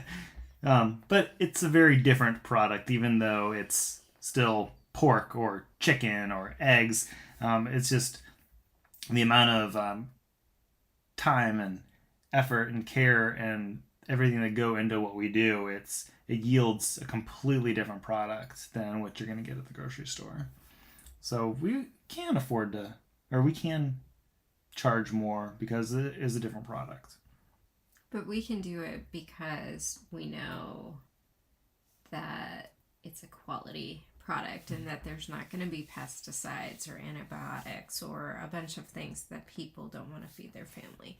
So even if we have a higher price, we feel better about the product they're getting because we know it's safe for them. We wouldn't feed something that's full of junk to our family, so we definitely wouldn't feed it to your family. Yeah. And we were thinking about talking about solar power next. Because you want to make yourself angry before bed? No, I'm not going to talk about it. I've already made myself angry enough in past videos. You haven't seen the videos about solar power. It's not been good. We're very disappointed. Yeah, we've spent a lot of money, and we're going to continuing to pay a lot of money for something that we're not seeing the benefit of. And I got off the phone with them after being on the phone for quite a while last week, and they said that they're gonna try make it up to us and make sure that they give us a good experience when all is said and done, and we'll let you know how that goes. You guys have been really great about asking questions throughout. Are there any other questions you have for us? Anything that maybe you want us to explain more in detail, or maybe we didn't do a really good job answering your question to begin with and we just kind of moved on without giving you what you were looking for. And if you don't think of something now, something comes up later, the comments will stay open. We'll have this as a recording. So definitely ask. Nick's great about always responding. We look really tired. We get up at 6 o'clock in the morning with our children to get them on the bus. And then we work all day. So by this time of night, we're pretty sleepy. Wow, it's after 10. Yeah. But that's okay. We don't do these live streams all the time. So one of the reasons we wanted to do it is to make sure that we're able to talk in relatively close to real time. There is a little bit of a lag from when we're talking to when we're seeing the comments and responding and everything. But yeah, we want to make sure that you, as our viewers, are getting the most out of this. And we're so grateful to have you on here.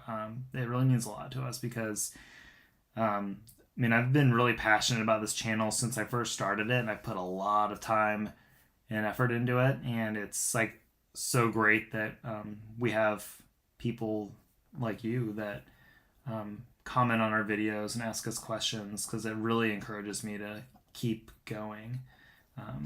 Yeah. So Nell wants to know, how could we pest proof the crawl space? I mean, we have a lot of baits, like rodent bait stations down there, and we haven't really seen a whole lot of rodent activity since I put those in there. We haven't had any more rodent activity in the house. Mm. We are deciding what's the best option for in the crawl space right now. Yeah. We didn't know that there were big giant spaces around all of the plumbing. We knew, of course, there would be some gaps for them to get plumbing through. That was a given. But we did not realize that they make much, much larger cuts than what are necessary, and then they leave all of that open. So we've considered maybe doing some spray insulation or something like that to try and get in there and block some of the access points just to make sure we don't have any future issues. So far, all we've done is just put out some pest control, some safe pest control, Right. stuff that kids and pets and things can't get into. Yeah, it's I mean, honestly, like our budget is like very finite. Like we don't have the we have to prioritize what we spend our money on because it's getting to the point now where, like, you know, we are able to pay the bills. Like, we haven't missed, paying the power bill or the mortgage or anything like that. But there is not a lot of extra stuff. Like, the money we're spending right now is like pretty much like just the animals have to eat, and we're holding off on a lot of projects because, as Ashley talked about just a couple minutes ago, we are waiting for the USDA to come out and come to the farm and talk about some different things that we have, and hopefully they will like what we're doing so far and they see our potential and they will give us some grant money to be able to move forward, because like we really want to do sheep and goats in the spring, and really until they're able to come out and hopefully provide that money, like otherwise there's no way we'd be able to do it because but as far as our next big investment, that's going to be sheep, I think. Yeah. Sheep is the next step. We like red meat, and cattle is potentially something we may not be able to do here on our farm. We only have the 25 acres, and so we may or may not have enough space for cattle. We've talked about some smaller breed cattle, but we would only be able to have enough probably to put one in our freezer, not really have the space to have them for market. But sheep, you can get a lot of sheep. They're much more efficient, and so we can graze them on the same space for without damaging the pasture and stuff like that. So. Yeah, sheep aren't as rough on the pasture as cattle. So the bigger the animal is, the heavier they are, the more potential damage they can put on the root system for newly established pasture. And also, sheep are less fussy as far as what they'll eat. Like, cattle eat grass and maybe some clover, like, a few things. Alfalfa, things Yeah. like that. Whereas, like, sheep, they'll actually eat some of the weeds and some of the more, like, less desirable things that cattle won't touch. And, so we're hoping that we can do sheep and hopefully not have to supplement with any kind of hay. I mean, if we need to buy, a couple bales of hay through the winter months to, keep them alive, like, obviously, like, that would be well worth it. Don't want to spend all this time and money, like, getting sheep just to, like, let them starve because we only want them to eat the grass that's on the property.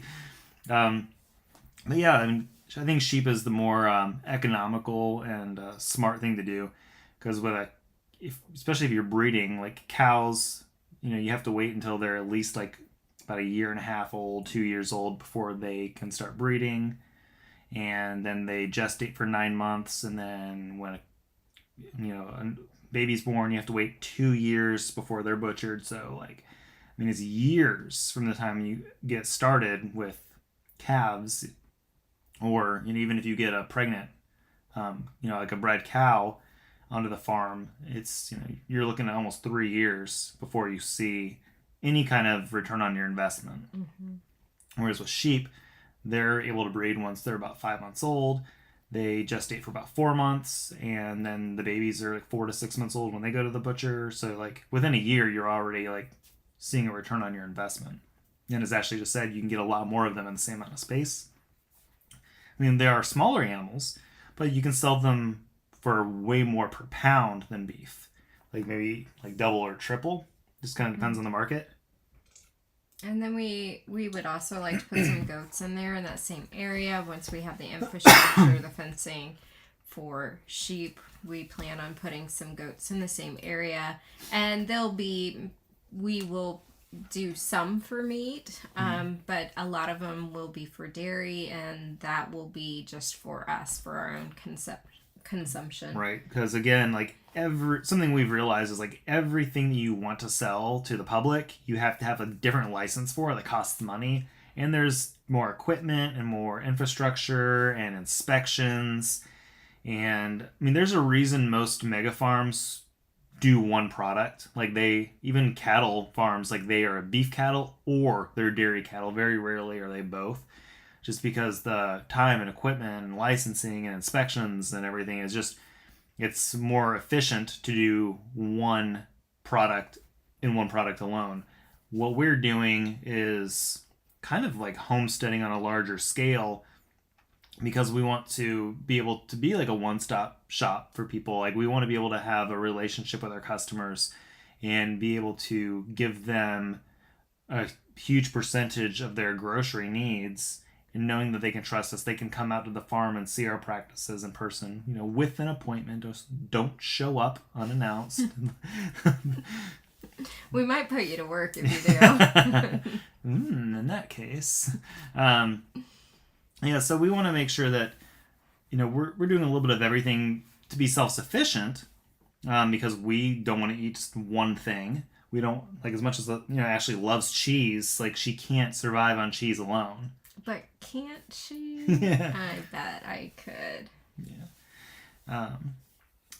So we want to be able to do a lot of things. And also, we're, kind of dipping our toes in a lot of different things. We're learning a lot, because the whole point of this video is we've been living on our farm for a year, and we've started from absolutely nothing, and we need to see what works for us. Obviously, bees are not working for us, so we're not going to be like the next big honey farm. We know that. People seem to really like our pork and our chicken. Hopefully, once we get situated in the garden, like flowers and veggies are going to be a hit as well. People like our soap. We know what people like so far, and we're going to gradually scale up and see at what point is there no more customer base for us. Because just because we can sell our pork doesn't mean that if we scale up 10 times our current production that we're going to have a customer base for that, because we don't want to be in a situation where we have way more product than we can get rid of, because we don't want to give people old product. I mean, the pork will stay good in the freezer for a couple of years if it's sealed properly and below 0 degrees. But at the same time, we would rather get used within like a 6 month to a year period, just because it's going to be better. And so we just don't want to have an overflow and not be able to do anything with it.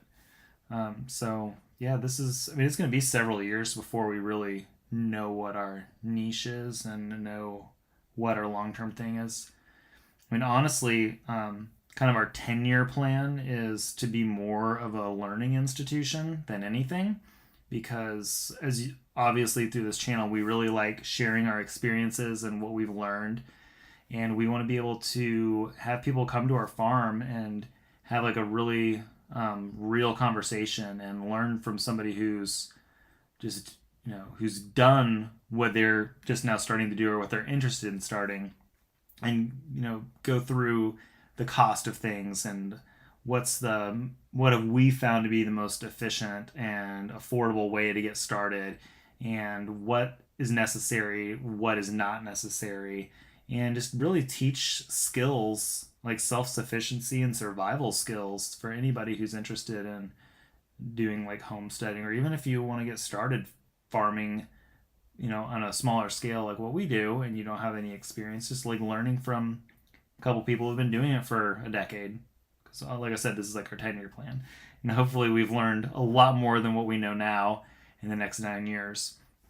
And we can pass that knowledge on to others in a more of like a classroom setting with field trips where we sit down and talk about, the numbers and the kind of the foundations and practical stuff, and then like actually go out and get our hands dirty, show people how to do different gardening techniques, how to talk about chickens, from where do you get chicks, like the benefits of incubating and hatching eggs versus buying day old chicks versus buying chickens that are already laying age, and showing people how to care for them, how to fence them, how to process them, how to wash eggs, and just like everything you can need to know about chickens. We want to be able to have that kind of um,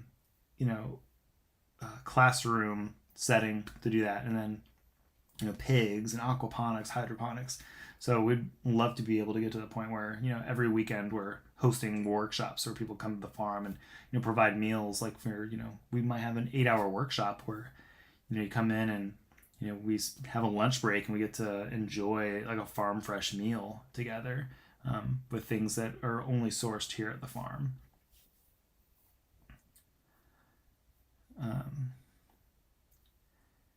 Yeah, you commented on our solar video that we posted last week. Definitely learned a lesson there. Like, buyer beware. Yeah. Sure. Thanks for joining in. So yeah, big projects. Our next big project versus our kind of end project. Although the Powerball drawing, I think that's like happening right now, or maybe just happened. So I don't know. We might be billionaires by the time this video ends. I don't know. We'll see how that goes. We'll keep making videos. Maybe I might be able to pay someone else to do the editing though. I don't know. We'll get that classroom. Alrighty. Does anybody else have any other questions or comments? Probably gonna go ahead and get this wrapped up. Yeah, because we're approaching 2 hours right now, and nobody wants to see that. I can't believe you guys have hung in here. You're awesome. Yeah, it makes us feel special that you're willing to spend part of your evening hanging out with us and chatting and hearing about all of the money we've thrown away. We've been throwing it away. We just haven't made it back yet. Yeah. It's fine. We'll get there. Yeah. It's just a process. A long process. A very expensive process. Yeah, but we're hopeful. Yeah. I think we'll get there eventually. Yeah, and it's something we really enjoy doing, and it's I don't know that any business starts off super successful unless you have some extremely generous benefactors, or or if you're on your 7th generation farm, right? Which so many people are. How are there so many 7th generation farmers? I don't understand. Yeah. Okay. See, Sullivan's Irish Pub has some questions about modular versus manufactured. Okay.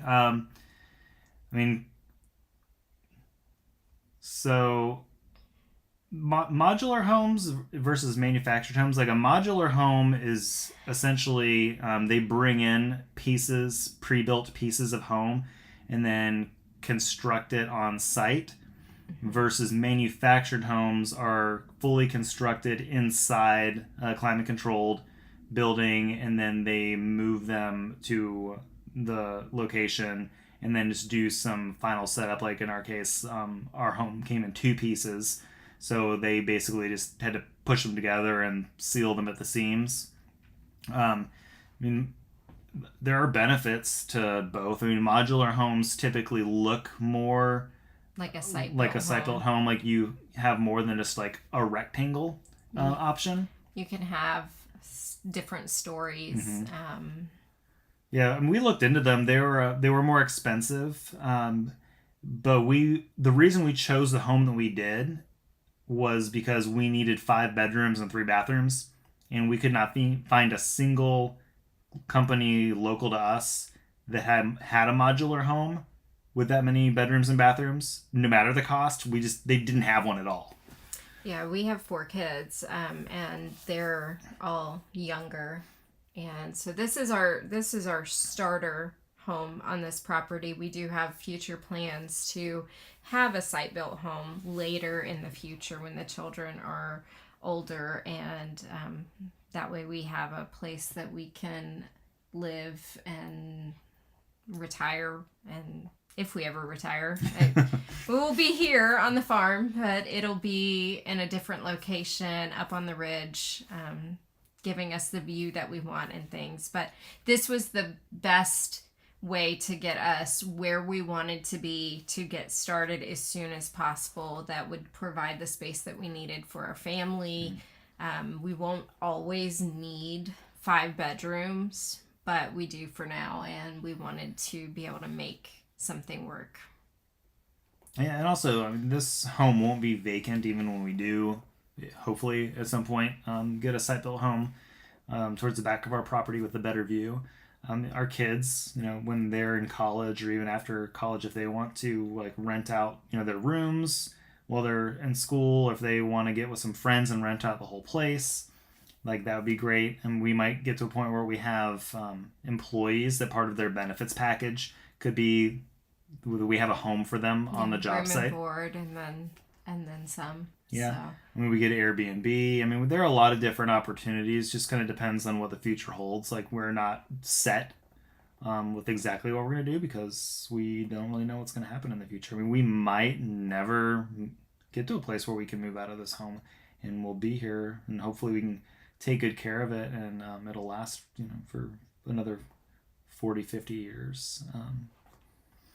So we skipped D earlier. Thanks for answering all questions. Really good answers. I'm glad that we can answer them for you. Please always feel free to ask. We'll try to do our best. I know it's easier to listen to a response sometimes than have us type something. It's sometimes easier to get all the details in when we can talk versus typing, but we are always available to ask questions. Dee knows we answer a lot of Dee's questions in the comments, and I appreciate it. Again, like we mentioned before, like all the comments really mean a lot to us. Like, it's nice to know that we're making an impact, even if it's just for entertainment purposes. Like, we hope that you really are getting something beneficial from our videos other than just entertainment.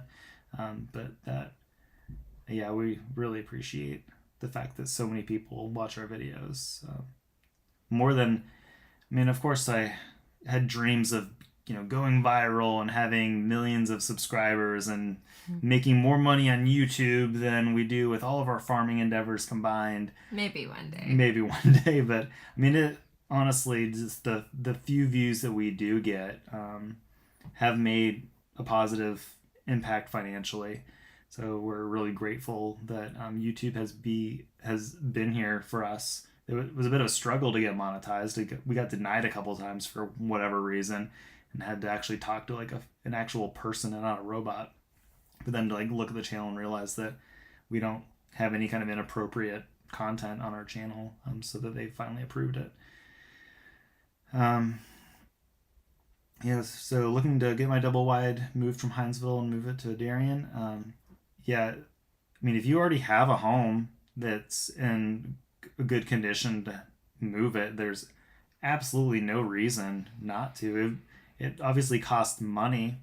And you will probably run into needing some repairs after the move. I mean, we had to have repairs done in our home when they got it moved and repositioned and everything. They had to put walls back up and fix ceilings and things like that. I mean, that just happens. It's hard to move something quite this large without having damage done to it. But if you have it and you can get somebody to do that for you, what a great way to get started. Yeah, it'd be way cheaper than having to buy something new or even buying something used and having it moved. Now, maybe before COVID, it would have been cheaper or just more efficient to purchase something new, but the prices have just gone up so much. I mean, even our home, they don't even make our model anymore, and we get lots and lots of questions about cost and how much it was and stuff. And we're totally open about all of that, but it's not practical information anymore at this point because our Clayton lost money on our home. Like, they ended up losing money because by the time, like, what we paid for it, by the time they did everything and had it built and did all of the things, they ended up actually losing money. So, but they've gone up so much, and I feel for people trying to buy now. It's just, and the interest rates are just horrible. So, if you don't absolutely have to buy at this stage of the game, wait it out, because I'm sure they're going to come back down at some point. Unfortunately, I don't know that the economy can last like this. Yeah, I mean, there's a lot of uncertainty in the world, which, not something that got us into starting a farm, but I mean, the pandemic just really like reinforced like that we made a good decision. It was like, even if we're not able to get rich and get to a place where we can hire people so we can go on vacations and stuff like that, just knowing that we'll always have food to feed our family, you can't put a price on that. No, definitely not. All right, we just hit 2 hours, so we better let these folks go. Yeah. We need to go as well. Luckily, the kids don't have school tomorrow. We let them stay up and watch a movie while we did this, because originally we planned it for bedtime. So we're like, but Mom, Dad, it's not even a school night. I don't want to go to bed this early. So we gave them a special treat. But again, thank you so much for watching, especially if you stuck around for all 2 hours. Like, I don't know if any of you were crazy enough to do that, but we really appreciate it. And hopefully you'll continue to watch our videos and follow along, and please feel free to continue with comments and questions. I love it.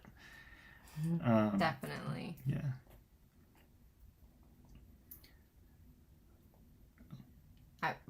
We got VA too, but it doesn't always work out. Oh, thank you so much for the prayers. We love it. We will take all of those. Anytime somebody wants to send some prayers our way, we will not turn that down. Yeah. And if you can't support us directly financially, please share our videos, because even if we get, a fraction of a penny for a view, they add up. So your mom said good night. Good night. Good night. Yeah. Sorry. Wish you would have joined earlier. We would have loved to answer more of your questions. But yeah, feel free to keep them coming. Like, I know you've commented on some other videos that we've posted. So we'll do our very best to just be as open and honest, transparent as possible. Oh, thanks, Nell. God bless you too. All right, we're for real gonna leave now. Thank you so much. Bye. We'll see you next time. Go Air Force!